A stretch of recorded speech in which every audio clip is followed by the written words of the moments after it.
කිස්සේ කගේ පැලවලට තනි පිස්සා. පැලවලට කෙටුවේ නෑ. පැලවලට කොහෙද කෙටුවේ? තෝ ඔය කොටන්නේ මගේ සල්ලි වලට යකෝ. අර මොනවද අර වැල වල හැදිලා තියෙන්නේ? කැකිනි. කැකිනේ පුරු. මගේ සල්ලි. අර ගහේ මොනවද අර හැදිලා තියෙන්නේ? පොල්. මගේ සල්ලි බුරු සල්ලි. අඬා වත් කරන හරකා. පැල බලන්න හරි. පැල බලාගෙන ආවේ තාත්තේ. මේ තාත්තේ අර රට යන වැඩි හිටට හමාට ෆ්ලයිට් එක. මේ ඇඳුම් ඔක්කොම නමලා තියන්නේ ඇඳ උඩ. දා යන්න බෑග් එකක් නෑ තාත්තේ. මේ ටවුන් එකට ගිහිල්ලා බැලුවා අර මේ රෝද තියෙන ට්‍රැවලින් බෑග් තියෙන්නේ. ඒකේ තාත්තේ මේ අඩු මේක තියෙනවා.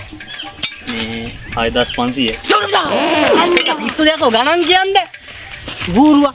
කීයද මම පුතේ? තාත්තේ රුපියල් 6000. ගණන් කියන්නේ පහරකෝ. නා කරන්නද? බඩේ මං එන්න. පරිස්සමින් හා.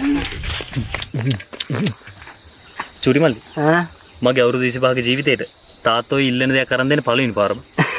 දැන් උඹ හිතාන්නේ තාත්තා ඇතුළට ගියේ උඹට බෑග් එකක් ගෙන සල්ලි ගේන්න කියලාද? නැත්තම් බලපන් මෙහෙම සට කාලේ මුන්ට පහක් ගේන. බලන් හිටන් දෙයි. අපේ තාත්තා දෙයි බලන් හිටන්. හැබැයි චූටි මල්ලි මට දුන්නේ නැත්තම් අර කාමරේ ගොඩ ගහලා තියෙන වී තියෙන්නේ.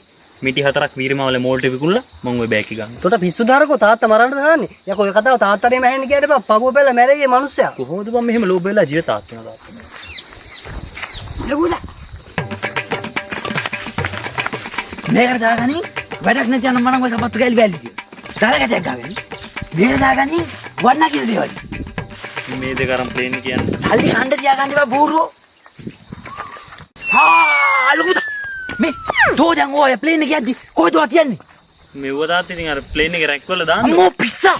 තෝ උඩු කිදානේ තෝ හදන්න එක එකට හොරම් කරන්න දෙන්නද? නේද? යස් තාත්තා. ඔව්. මං හිතා තව ඊදමක් කියලා. මල්ලිකා. එතන ලොකු එකට යන්න බරයට.